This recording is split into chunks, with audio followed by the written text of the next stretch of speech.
If reality was shaped by any kind of God consistent with what we observe, it would not resemble a supervising ruler, moral accountant, or active engineer.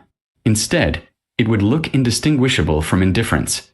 The structure of the world, slow, constrained, consequence-driven, and largely silent, points away from intervention and towards something much simpler, the bare minimum conditions required for a system to exist long enough to recognize itself. In this framework, time is not a test and suffering is not a lesson imposed from above. Time exists because delay is necessary for memory, learning, and continuity. Instant outcomes would collapse experience into reflex or chaos. Consequences are not punishments, they are feedback. Without feedback, no system can adapt, and without adaptation, nothing persists.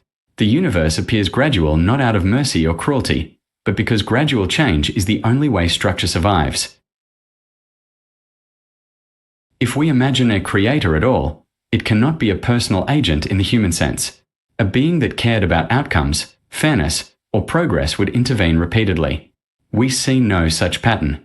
Instead, we see vast waste, extinction, uneven development, and silence. The only kind of creator compatible with this evidence would be non-agentic. Constraints, initial conditions, or rule spaces that allow systems to arise and either stabilize themselves or collapse. This kind of God would not act, judge, or observe. It would simply allow. What humans historically called God, Satan, or the demiurge can be understood as projections of how social systems feel from the inside. When rules predate awareness and cannot be renegotiated, they feel imposed.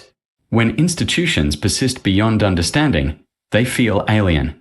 Myths personify these experiences because human cognition is social and agent-based. But these figures describe constraints, not controllers. Within this structure, figures like Jesus do not function as cosmic editors or divine managers. Instead, they act as internal reframers, humans who disrupt harmful interpretations of unavoidable conditions. Jesus does not remove suffering or change physics. He changes how suffering is interpreted, reducing cycles of blame, retaliation, and moral escalation. This kind of help is not intervention from above but leverage from within.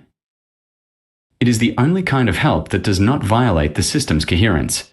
If there were any meaning to such a universe, it would not be reward, judgment, or escape. It would be where the complex systems, especially conscious ones, can limit the harm they cause while remaining stable. Not because someone is watching, but because systems that fail to do so do not last. There is no heaven collecting data and no audience awaiting results. Persistence itself is the only selection. In this view, reality is not something being done to us. It is something we emerged inside of. The structure feels arbitrary because consciousness arrived late. The silence feels intentional because humans expect authorship.